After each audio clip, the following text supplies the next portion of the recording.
Greetings, dear colleagues, candidates, and the public. Today, on January 16, 2025, the advisory group of experts has gathered in its full composition to interview the candidate for the position of the judge of the Constitutional Court of Ukraine, Opanasiuk Tetiana. In particular, all 6 members of the group are present. The secretary of the group, Madam Maureen O'Connor, the members of the group, Madam Hanna Suchocka, Mr. Yaroslav Romaniuk, Mr. Vasil Shakun, and Mr. Aleš Zalar, as well as myself, the chair of the group, Oksana Vasilchenko. The interview is also attended by 5 deputy members of the AGE, Mr. Vitaly Machinchuk, Mr. Richard Bard, Mr. Thomas Griffith. Right now, an air raid is announced. However, since we're working in a shelter, we will continue the interview without interruption. I would also like to remind you that the interview is being recorded and broadcast live on the AGE resources and the CCU website. I would like to draw the attention of the AGE members and the candidate to the request to restrict the use of sensitive data and restricted information during the live broadcast. If it is necessary to discuss such issues, the AGE will restrict the broadcast for that time. We're now ready to begin, so I would like to give the floor to Madam Maureen O'Connor for a brief introduction of the candidate and a reminder of the interview rules of procedure. Madam Maureen, you're welcome. Thank you, Madam Chair. Greetings, dear colleagues, and everyone who is watching us this afternoon. As our chair has already said, the advisory group of experts will now interview the candidate Tetiana Opanasiuk. Let me remind you that an interview is an option for the candidates. It is a mandatory stage in the assessment of the candidates as part of the evaluation of their compliance with the criterion of high moral qualities. The time limit for the interview is approximately 1 hour, and the time limit for each question is 3 minutes. Traditionally, we would ask all candidates to be concise, to answer clearly, and to the point for the questions asked. At the end of the interview, the candidate may give a short closing statement of up to 5 minutes. I would also like to note that while processing the materials on candidate Opanasiuk, the AGE sent her questions for written explanations, so the candidate has an opportunity to prepare and to provide answers. So now we have with us a candidate for the position of judge of the Constitutional Court of Ukraine who was admitted to the competition or competitive selection by both the Verkhovna Rada Committee and the Competition Commission under the President of Ukraine. She is the head of the legal department of the State Judicial Administration of Ukraine. Prior to this, Ms. Opanasiuk served as the Chief of Staff of the Rivne Commercial Court of Appeal and as the Chief of Staff for the Commercial Court of the Rivne region. If you would like to add anything to my presentation on your credentials, you may do so now for 2 or 3 minutes. Thank you, Madam Maureen. The only thing that I would like to add to the introduction is that I also was a candidate for the judge of the local court, and I participated in the competition in 2017. I have gone through the training as the candidate and have the corresponding certificate. That's it. Thank you. Thank you. We'll begin with the questioning. Mr. Yaroslav. Дякую, пані. Thank you, Madam O'Connor. Tetiana Ivanina. Well, learning the data from your work records, I have noted that you have more than 20 years of experience as a public servant at courts and court institutions. Your professional career looks successful with regular promotions and advancements in your career, and As you mentioned right now, you were also participating in in the competition for the position of the judge of a local court. Right now, you are in the competition for the position of a judge at the Constitutional Court of Ukraine. But I noticed that on May 23rd, 2024, you obtained a certificate granting you the right to practice law, which was suspended on the same day. Since you are a civil servant, I would like to know what are your priorities. Do you want to go into business activities by practicing law, or do you want to stay as a public servant? Thank you for your question. As you mentioned, my professional activities are related to public services, and I would like to stay in this sphere. However, during the competition in 2017, which happened in the face of a constant judicial reform, understanding that I cannot receive a real perspective of the position of a judge, which is a true dream for me. And my dream is to become the judge of the Constitutional Court, but before that, I would like to gain some experience as a judge at the local court. Eventually, for me, public service is the priority of my activities, and after obtaining a certificate granting the right to practice law, I understood that being a civil servant is more important for me, and I believe that this is my calling. Then could you please explain why you obtained the certificate if you did not plan to practice law and your priority is to be a civil servant and to work at the Constitutional Court of Ukraine? Thank you for your question. I Only after going through the internship and understanding the specifics of the attorney's work, I made a final decision. At that time, I thought that I might consider other career path for myself. And once I went through all the procedures of obtaining a certificate granting the right to practice law, I understood that this is not my calling. And how did you manage to do this? How did you manage to be a civil servant at Kyiv and go through the internship in Rivne? Thank you for your question. The supervisor of my internship conducts her attorney's activities in Rivne, but she also has her office in Kyiv, and a lot of business activities are performed in Kyiv courts, Kyiv appeal courts. As you mentioned, as Madame Maureen mentioned, I also worked at the Commercial Court of Appeal, and this is the sphere that is closer to my knowledge and my experience. That is why I was looking for the internship supervisor that would work in both spheres, and I was looking for the internship supervisor who would be more experienced in criminal cases. Did you participate in the internship during your working time? No, since the supervisor's working schedule is not normed, is not regular. She sometimes is present in Rivne and sometimes is present in Kyiv, and my presence in Rivne was not obligatory for me to obtain the certificate.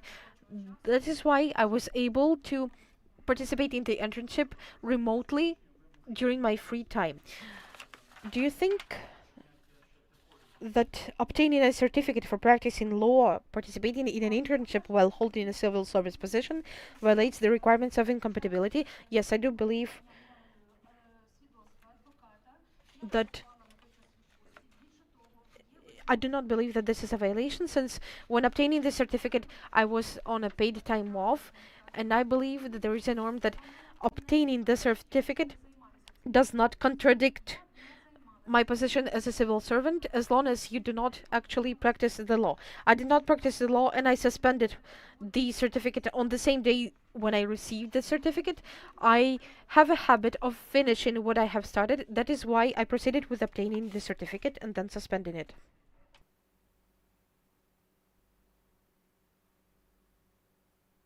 I'm going to ask you some questions regarding some declarations that you've made.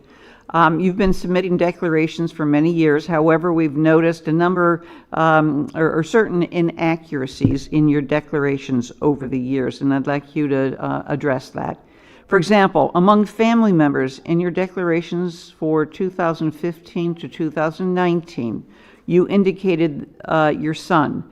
However, in the real estate objects section of the declarations for 2015 to 19, you did not provide information about your son's right to use real estate at his actual place of residence. Where did your son live during 2015 to 2019? Thank you for your question, Madam Maureen. My son,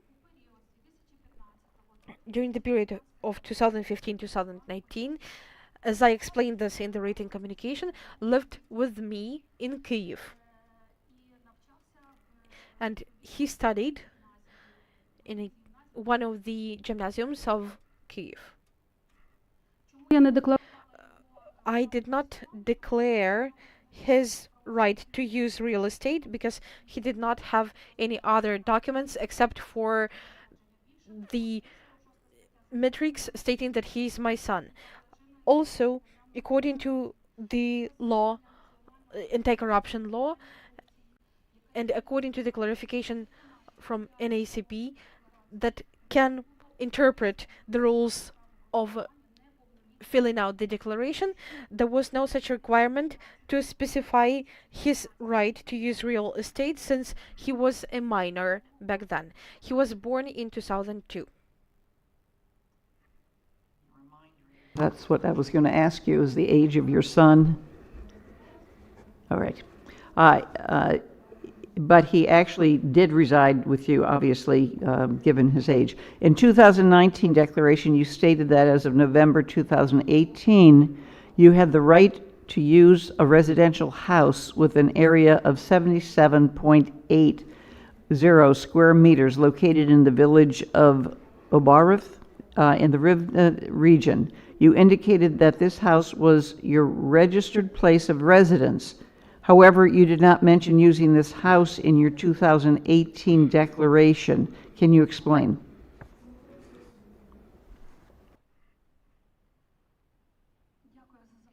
Thank you for your question. So, the matter of the place of living in the declaration for 2018 was not strictly interpreted, and once it was strictly stated as the requirement according to their clarification in 2019 in the NACP clarification, it was required to fill out the information on the place of registration, and I myself was registered in the house that you mentioned starting from 2014. This is the house that belongs to my grandfather and my grandmother, my late grandparents. It was important for them to leave this house as a heritage for me, and since I also have two sisters, two cousins, I decided to put this as the information in the declaration. I decided, maybe this was a certain delusion, I decided to indicate that this house was my registered place of residence. However, after my grandparents passed away, my mother and my aunt inherited the house.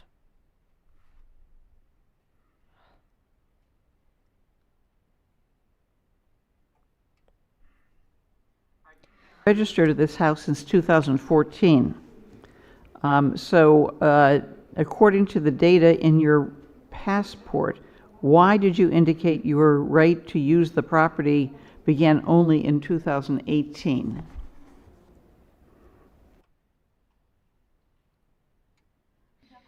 Thank you for your question, Madam Maureen. As I have mentioned previously, I was not obliged to indicate this information according to the law, the anti-corruption law, so I was not obliged to state this in my previous declarations. Unfortunately, the legislation in Ukraine is dynamic when it comes to anti-corruption measures, and taking into account the dynamics of life, I see that the legislation is improving. Back then, there was no such obligation. Right now, it is already obliged.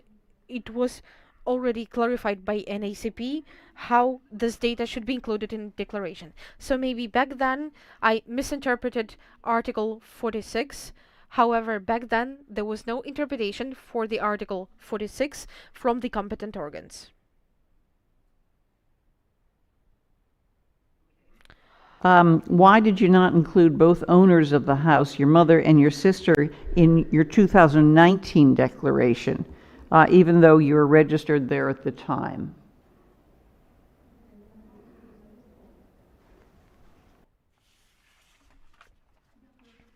Thank you for your question. I did not declare them in my 2019 declaration because I submitted the declaration in February, and from the very beginning I did not specify the owners in the initial form of declaration. And only after learning about the interpretation and clarification on the official sources, I included them as the owners. However, initially I did not specify them. I do acknowledge this as a mistake in my declaration. However,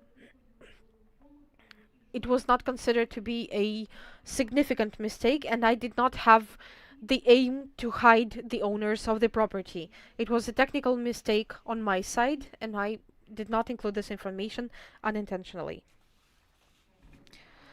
On which land plot is this residential house located?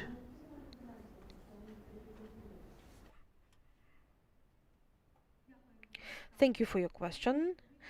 This residential house is located on the land plot which was defined for the building of this residential house, and this land plot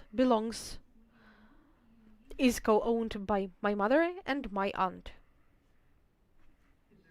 Land plot here? Is there only one land plot where the house is?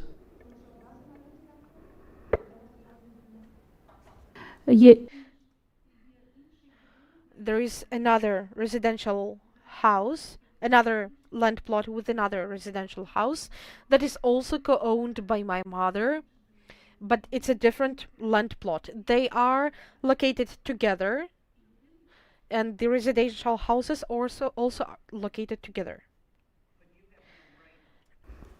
You have no right to the other house. That's not part of the discussion here. Дякую за запитання.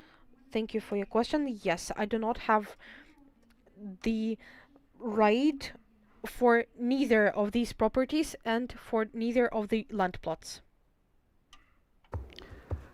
Have you familiarized yourself with the current explanations provided by the National Agency on Corruption Prevention?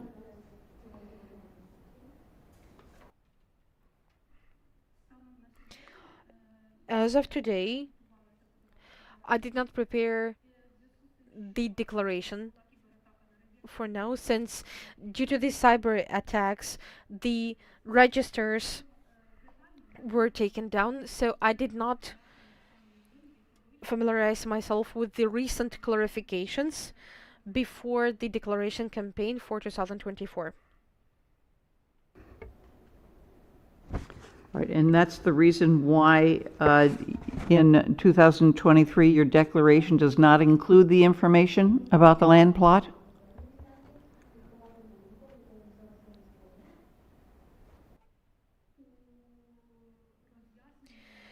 In the clarification that I used when filling out the declaration for 2023,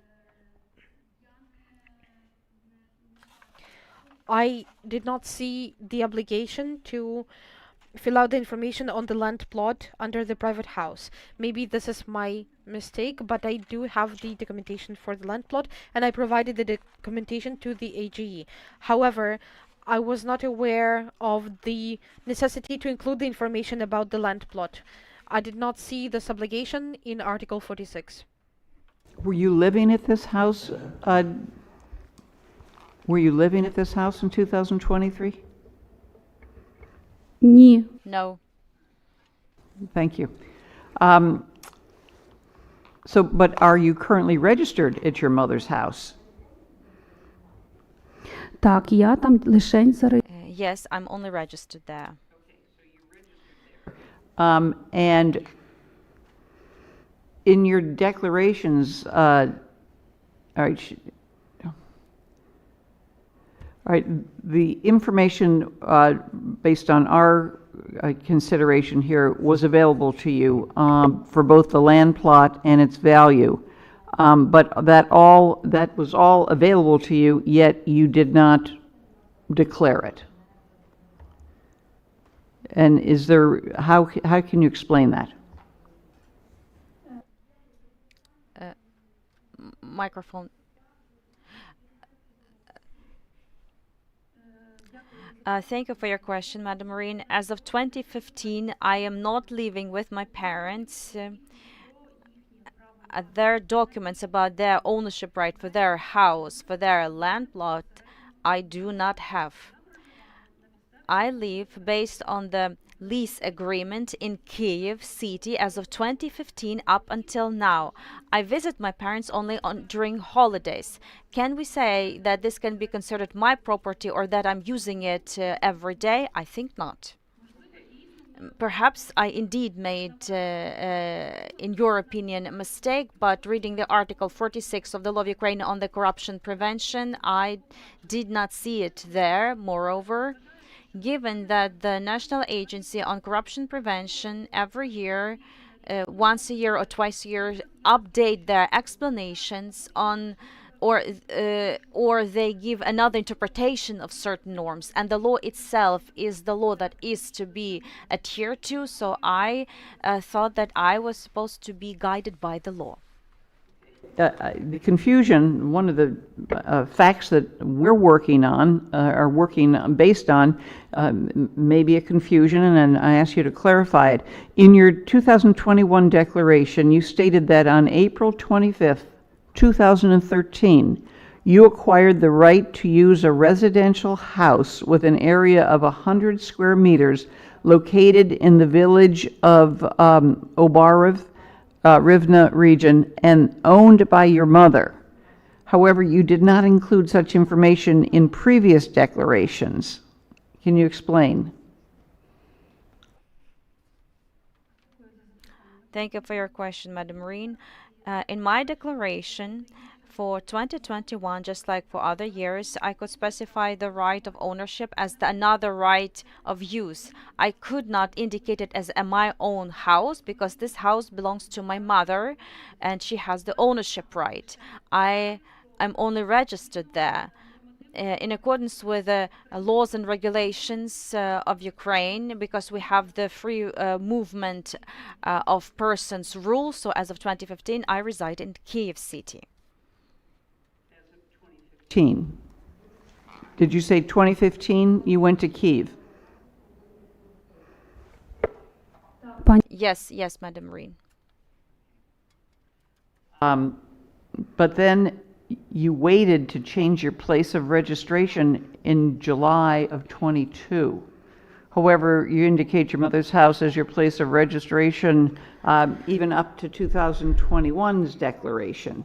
So if you moved to Kyiv in 2015, as I think I just heard you say, why did you not update your registration and you waited until July of 2022?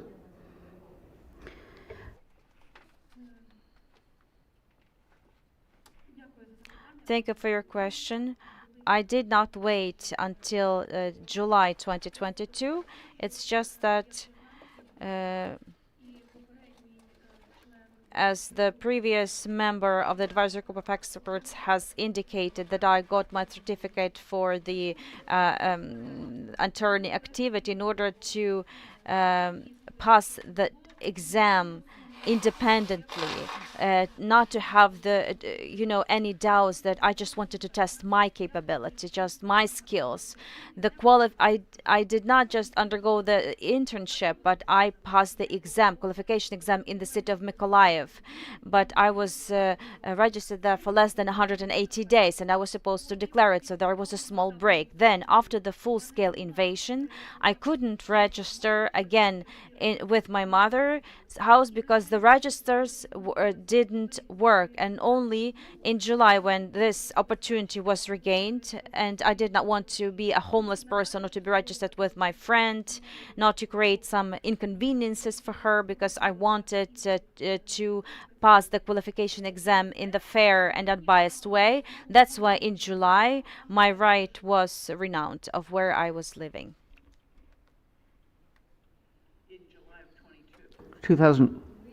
In July of 2022, we're talking about. Так, Yes, correct. In 2022, when I had the chance to register on the previous place of registration, prior place of registration. All right.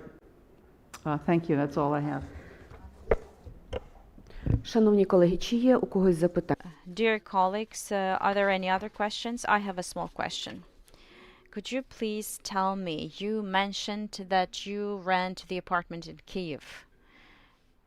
Could you please tell us how many square meters are there and what is the price of the rent you pay? Thank you for your question. Yes, of course I can. This apartment is in Kyiv city. It's a dormitory of the University of Kyiv National University after Taras Grigorovich Shevchenko number 19. Since I moved on the invitation to the state judicial administration, this administration prepared the letter request whether the university could provide me the room for living, and I rent a room in the dormitory number 19. The payment, I pay 6,500 hryvnias plus the electricity utility bill, and it was 1,800 in December, for example, for electricity. Dear colleagues, are there any other questions? If there are no more questions, Tetiana Ivanivna, you have a chance to make a short closing statement, up to 5 minutes. Thank you, Madam Chair, for this opportunity. First of all, I would like to thank all members of the advisory group of experts who, understanding the importance of the ongoing judicial reform, managed to find time and opportunity to hold interviews.